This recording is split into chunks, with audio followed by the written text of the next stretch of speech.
Hi guys! Welcome back, or welcome to if you are new here.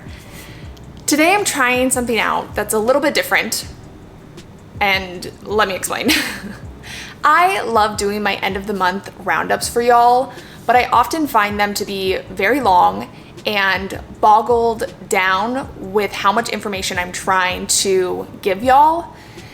So I watched a video by another booktuber, Jack Edwards, and it was a review, one sentence or less, of each book that he read in 2021. Got me thinking, well, what if I did that for every month? I really like the idea and I'm trying it out. Let me know thoughts, opinions. This is a collaboration here.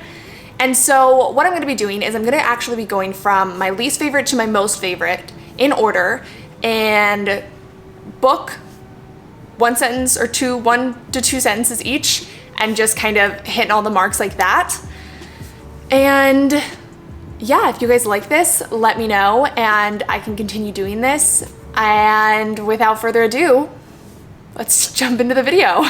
So I will start out by saying January was a great month for books. There was no book that I read that I disliked. So I will preface it with that. While I am starting off with my quote unquote least favorite, I did enjoy all of the books that I read, and I don't want to have to be repeating that when I only have one sentence. So with that little asterisk note aside, the first book coming in at number 8, we have Love on Lockdown Lane.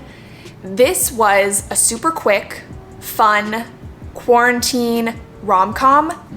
I saw someone explain it as COVID Love Actually, and honestly, that's the perfect description. Coming in at number 7, we have The Midnight Library. I thought I would love this book, especially because of all the hype that it had surrounding it. And at the beginning I did, but as the book progressed, I felt it was a little redundant, and it was really trying to be a philosophical, intentional type of book, and it was just doing too much. Too much. Coming in at number 6, we have a memoir, and it is Beautiful Country. This was my book of the month pick. Not for January, maybe for December or November.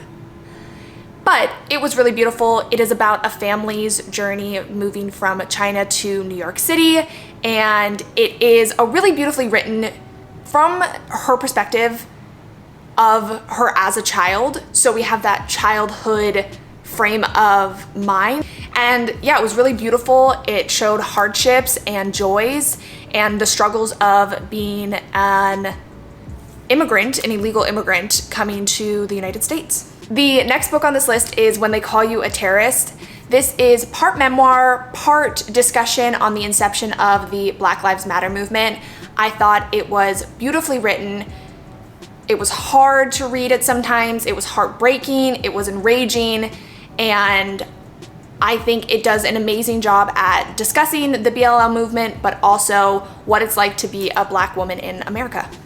Coming in at number 4, we have Homebody. This is a poetry book, and it has 4 main parts. It has home, body, rest, and heart, I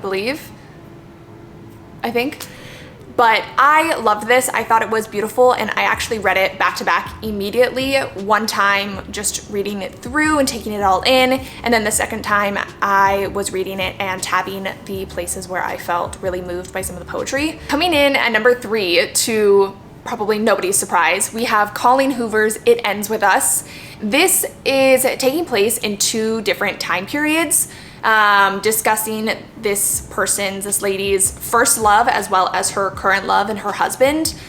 The main reason that I like Colleen Hoover books in general is because they are super quick, they're very engaging, and I feel like they always are keeping me on my toes of where the story is gonna go. So I'm always just having a good time. And coming in at number 2, very close, I feel like could have been number 1, is Between the World and Me.